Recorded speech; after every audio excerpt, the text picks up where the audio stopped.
그동안 이승만 전 대통령 드라마 제작을 준비하느라고 한동안 콘텐츠를 못 올렸습니다. 요즘 경기도지사 이재명이가 성남시장 할 때 허가한 화천대유 천화동인이라는 주식회사가 경기도에 아파트 단지를 개발하면서 그 주주들이 쥐꼬리만큼 투자를 하고 1조라는 막대한 이익을 내가지고 배당금으로 누구는 1,000억, 누구는 몇백억 돈잔치를 한다고 온 나라가 호떡집 불난 것처럼 시끄럽습니다. 저는 이 이재명이 허가했다는 주식회사 화천대유 천화동인 사태를 보면 문득 그 일본 강점기 때 우리나라 등골을 뽑던 동양척식 주식회사가 생각납니다. 일본이 한국을 침탈해가지고 농토의 근 50%를 뺏어가지고 동양척식 주식회사를 만들어가지고 이 회사로 땅 장사, 쌀 장사를 해서 우리 농민들 미친 듯이 마구 함부로 엄청나게 수탈했습니다. 그때는 가뭄, 홍수, 그리고 그 해충, 농약도 제대로 없고 수로도 제대로 안 갖춰져 있고 이래가지고 하늘만 보고 농사를 짓기 때문에 한 해 농사를 져도 겨우내 먹고 나면 봄에 을의 곡식들이 떨어집니다. 그래서 보리가 날 때까지 굶주려야 하는데 이때를 보리고개라고 했지 않습니까? 이 동양척식 주식회사는 이때를 노려가지고 한 가마 쌀을 주고 추수하면 이자로 2가마 내지 3가마를 더 달라고 합니다. 당장 굶어 죽게 생겼으니까 어떡합니까? 그 쌀을 받아 먹죠. 그러면 가을에 추수해서 몽땅 내줘야 하는 겁니다. 그걸 못 갚으면 땅, 집, 심지어 마누라, 딸내미까지 뺏기는 겁니다. 당시 일본도 그 폭동이 일어날 만큼 매년 식량이 모자라가지고 총독부는 이 동양척식 주식회사를 통해가지고 우리 먹을 곡식을 무자비하게 수탈해 갔는데, 그래서 한국인들은 그 동양척식 주식회사 놈들을 동척패라면서 아주 치를 떨었죠. 동척패 사장놈은 개인적으로, 회사 차원이 아니라 개인적으로 한 달에 쌀 1,000가마 수익을 올리는데, 이놈은 허구한 날 한성 요리집에 100명이 먹을 돈미찜 차려놓고 그 산 위에서 뻘거벗고 덩실덩실 춤을 추고 마당에 웅댕이를 파고 흙하고 술 수십 동을 거기다 붓고 섞어가지고 진흙탕에 기생들을 빨가벗겨 들여보내가지고 돈을 흔들면서 레슬링을 시키고 그걸 보면서 낄낄거리고, 서울시장 한성 판윤, 검찰총장 불러다 매일 밤 이런 짓거리를 했다고 합니다. 한국인들은 나무 껍질에 푸송기 버무려가지고 배를 채우니까 살가죽이 들떠서 누렇게 부어가지고 부항이 들어가지고 죽어가는데, 동척패 놈들은 주지육림, 술로 연못을 만들고 고기로 숲을 만들어가지고 돈지랄을 하고, 지금 검사놈들이 룸방에서 그 양말 쑤셔놓은 구두에다가 술, 양주 잔뜩 부어가지고 나눠 처먹고 하는 게 그때 그 동척패들이 하는 짓거리랑 똑같습니다. 그 조선시대에는 땅을 개간해가지고 자기가 3년만 농사를 지으면 관가에서든 그 동네에서든 그 땅 소유권을 그 사람한테 인정을 해줘가지고 그 땅을 나라에 등록을 한다든가 하지 않았는데, 일본이 들어와가지고 등록증 없다고 뺏어가가지고 동척패를 앞세워가지고 1년에 10가마 추수하면 8가마 땅값으로 뺏어가고 굶어 죽지 않을 만큼 2가마 주고 봄에 또 쌀 떨어지면은 빚내서 먹어야 하니 농민들은 견디지 못하고 일본으로 그때 113만 5천여 명, 만주와 저 연해주로 150만, 근 300만 명이 보따리를 싸들고 대를 이어 살던 정등 고향을 등지고 일가 친척들하고 헤어져가지고 떠났습니다. 지금 중국 조선족, 중앙아시아 고려인들이 그때 떠나간 한국인들 후손들이지 않습니까? 이렇게 한국인들이 떠나니까 동촉패 놈들이 일본인들을 불러들입니다. 1917년부터 1926년까지 약 1만 가구의 일본인들이 들어와서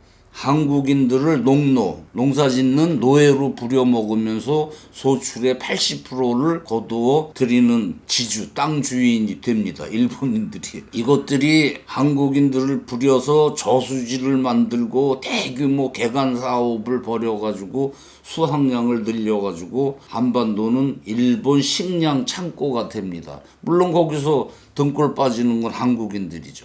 실상이 이랬는데 지금 일본에서 그 반일 종족주의라는 책을 팔아 먹던 그 이영훈 일당, 뭐 기자나부랭이도 있고 그 일당들, 일본은 쌀을 수탈한 게 아니고 정당하게 수출해갔다는 나발을 붑니다. 어쨌든 그러다가 해방이 되고 이북은 소련군이, 이남은 미군이 들어와서 일시 정치를 하게 되는데, 이북에는 그 소련군 바지사장 김일성 패가 농민들한테 땅을 무상으로 준다면서 모든 농토를 국유로 몰수해. 그리고서 빨간 완장 찬 놈들이 벼 이사까지 지었대요. 그 6.25 때 이북에서 내려온 빨갱이들 벼 이사까지 세가지고 그렇게 걷어가지고 입에 풀칠할 만큼 배급을 주니 일제 때 동촉패보다 더한 거죠. 그 이북에서는 김일성이가 그런 짓을 했고, 남한에서는 미 군정이 그 동양 척식 주식회사가 소유했던 토지를 신한공사라고 국가기관을 만들어서 거기에 귀속시켜가지고 소장농들한테 일본보다 3분의 1로 세액을 깎아줍니다.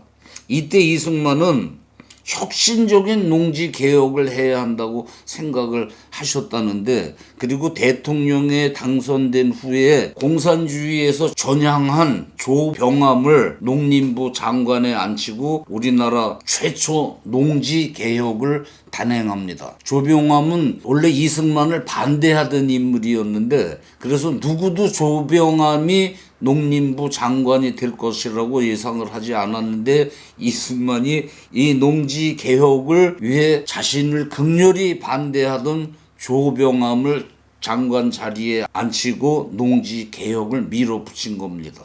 조병암이 농림부 장관이 되자 이승만을 지원하던 밀던 한국민주당 발칵 뒤집힙니다. 한민당 의원들 대다수가 많은 토지를 가진 지주들이었거든요. 이승만의 농지법은 김일성의 무상몰수 무상분배와 달리 유상매입, 돈을 주고 매입을 해서 돈을 받고 분배하는 방식으로 1948년 8월 15일 날 대한민국 정부가 수립됐으니까 그 다음에 6월 국회 본회의를 이 법이 통과됩니다. 한국 최초의 부동산 법인데, 이 법은 뭐냐면은 한 집이 소유할 수 있는 땅의 한도를 9,000평 이내로 해서 일제에 붙어서 많은 땅을 소유했던 지주들 땅을 내놓고 대신 땅값으로 지가증권이라는 걸 주었습니다. 지가증권이라는 거는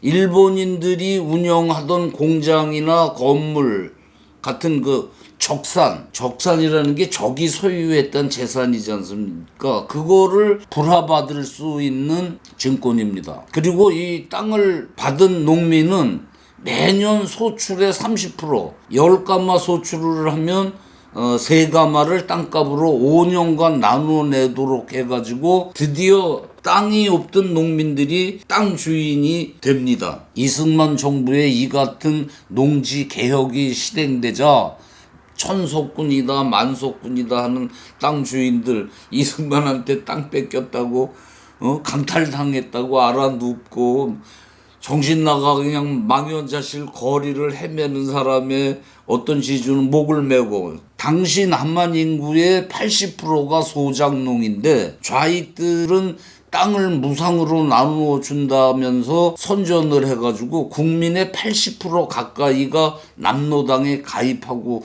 그러지 않았습니까? 그랬는데 이 토지 정책으로 국민의 80%가 이승만 편으로 돌아서는 겁니다. 소문의 소출을 이북에서는 몽땅 뺏어간다더라. 북한과 비교할 바가 아니었죠. 평야가 가장 많은 그 전북 김제군 헌정회 전 회장님 말씀이 일본 강점기 소작농들은 노예라 할 정도로 열악한 상황이었다. 일장 무식의 한 끼를 해결하기도 급급하던 때에 이승만의 농지 개혁은 일대 혁명이었다. 소작농들이 땅이 생기면서 자식을 학교에 보낼 수 있게 되어 그 자식들이 훗날 박정희 산업화 일꾼이 되어가지고 오늘의 풍요를 일군 미천이 되었다 이렇게 얘기하고, 또 어느 학자는 땅을 받은 농민은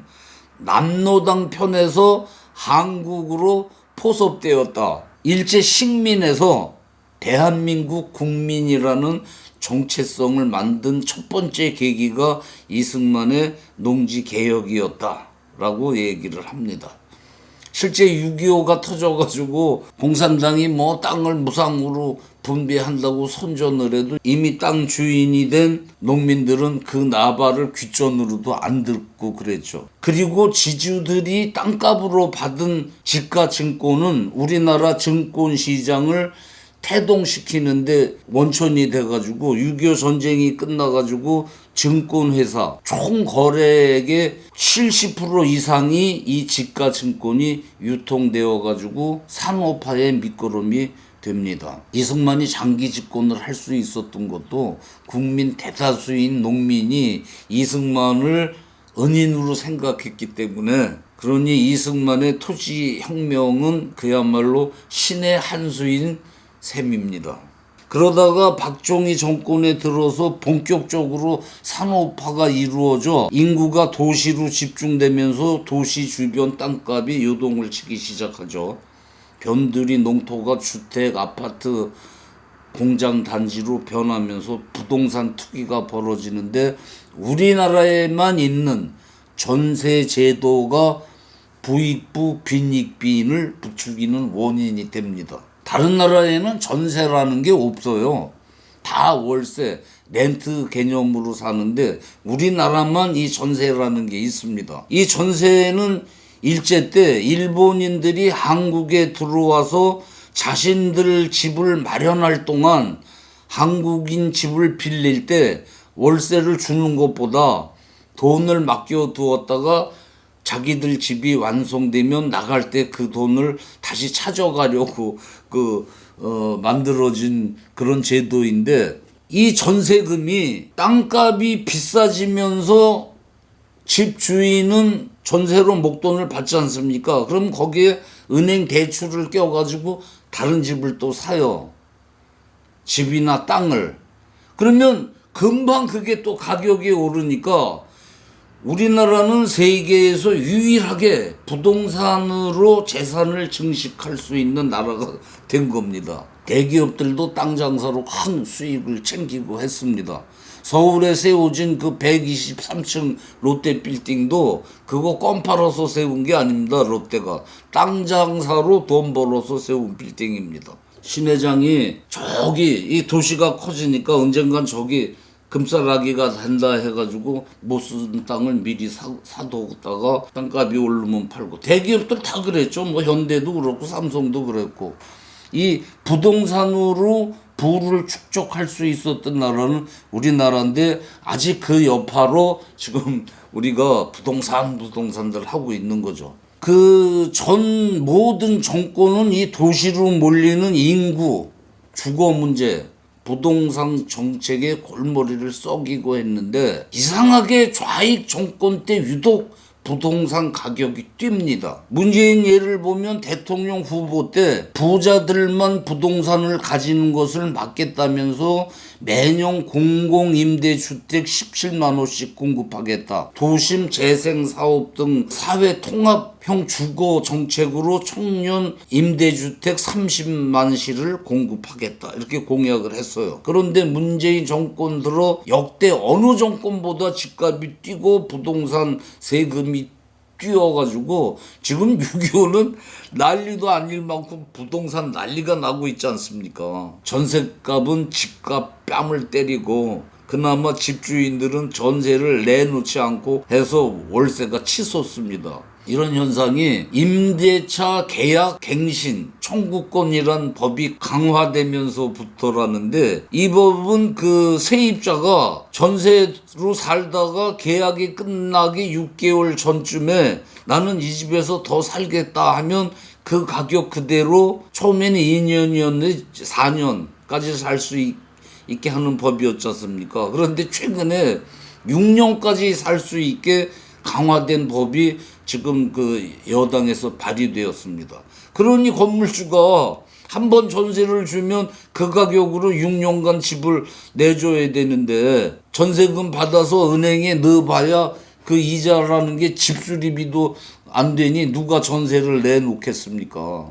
그래서 전세 월세 쌩 난리에 집값이 널뛰게 하고 젊은이들은 집을 산다는 게 불가능해졌다면서 결혼도 안 하고 그러는 거 아닙니까?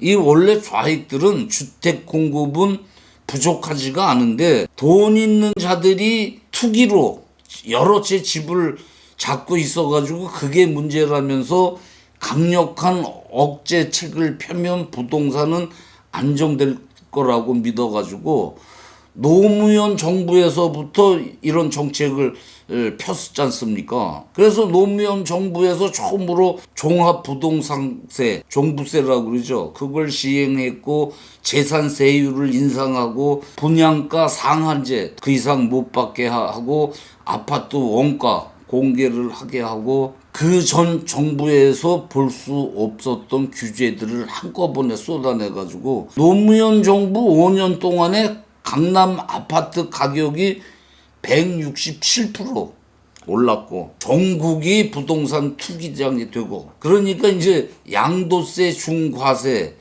LTV, DTI 규제하고 1가구 2주택자 실거래 과세 각종 규제책을 냈지만 강남 부자들만 부동산으로 벌게 됩니다.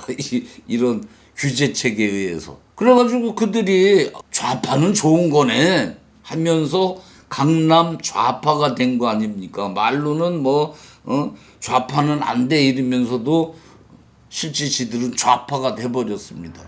이명박 박근혜 정부가 들어서 가지고 노무현이 했던 종부세 분양가 상한제 등을 폐기했는데, 문재인 정권 들어서 노무현 때 부동산으로 재미를 본 그 강남 좌파들이 다시 청와대에 들어가서 이명박 박근혜가 폐기했던 걸 부활시켜가지고 한술 더 떠서 전월세 상한제, 계약갱신 청구권제, 임대차 신고제 등 관련 법령을 국회에 통과시키고 수도권 주택을 매입할 때 거래까지, 그리고 자금 조달, 이 돈이 어떻게 생겼나까지 계획서를 제출하는 것을 의무화했습니다. 그러니까 이 법을 만든 자들이 노무현 때 부동산으로 재미 본 강남 좌파들 아닙니까? 청와대 사람들 강남에 집 없는 사람들 있습니까?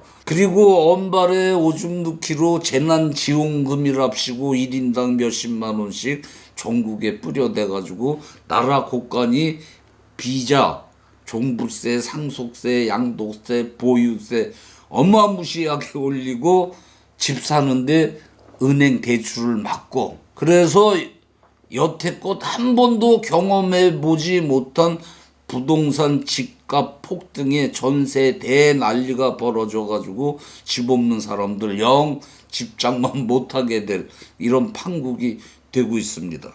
LH 토지주택공사 직원들이 지네들 정보를 이용해가지고 저기에 아파트 단지가 생긴다 그러면 거기에 친척 이름으로 땅을 사 제껴가지고 고양이한테 생선을 맡겼다고 국민이 허탈해했고 청와대 수석이 전세금 못 올리는 법을 시행하기 전에 제 집에 사는 세입자한테 전세금 몰려받아가지고 판성을 토하게 했고 이런 판국에 이번에는 이재명 경기도지사가 거명되는 뭔 화천대유 논란이 벌어졌는데 그 논란에 뭐 그 박근혜 대통령을 탄핵한 특별검사 박용수가 들어있고 이 박용수 이 양반은 전남 목포 출신인데 가짜 수산업자인가 뭐 해가지고 포르쉐 자동차를 받았대나 뭐 이래가지고 그 의혹에 옷을 벗었지 않습니까? 그래가지고 호남 사람들이 실망을 하고 했는데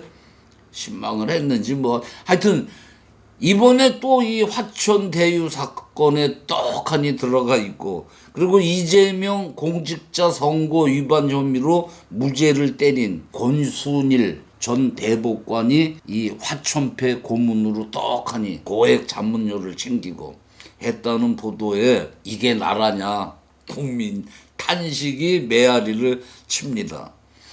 좌익과 우익 부동산 정책의 대표적인 예가 김일성의 무상몰수 무상분배 그리고 이승만의 유상몰수 유상분배 정책이랄 수가 있는데 김일성은 땅 주인한테 공짜로 땅을 뺏어가지고 농민들한테 공짜로 땅을 나누어 준다고 하지만 결과는 전부 노예를 만들어가지고 그 하는 그 반시장 정책이었고 이승만 대통령은 땅 주인한테 돈을 주고 땅을 받아서 합리적 방법으로 땅값을 치르게 하는 친시장 정책으로 국민 10중 8이 땅 주인이 되게 만들었지 않습니까? 김일성은 땅을 몰수해서 거기서 나는 소출을 뺏고 입에 풀칠할 만큼 배급질을 한 거고 했는데 문재인 지금 하는 짓을 가만히 보면 이 김일성이가 하던 짓 하는 거하고 비슷한 거래요. 부동산 세액을 올려서 빨아내고 국민들한테 푼돈 배급질을 하는 겁니다. 그렇지 않습니까 지금? 지들끼리만 부자가 되는 문재인 강남 좌파 정권에 이어 만약에 이재명이 정권을 잡는다면 어찌 될까? 사뭇 궁금합니다. 감사합니다.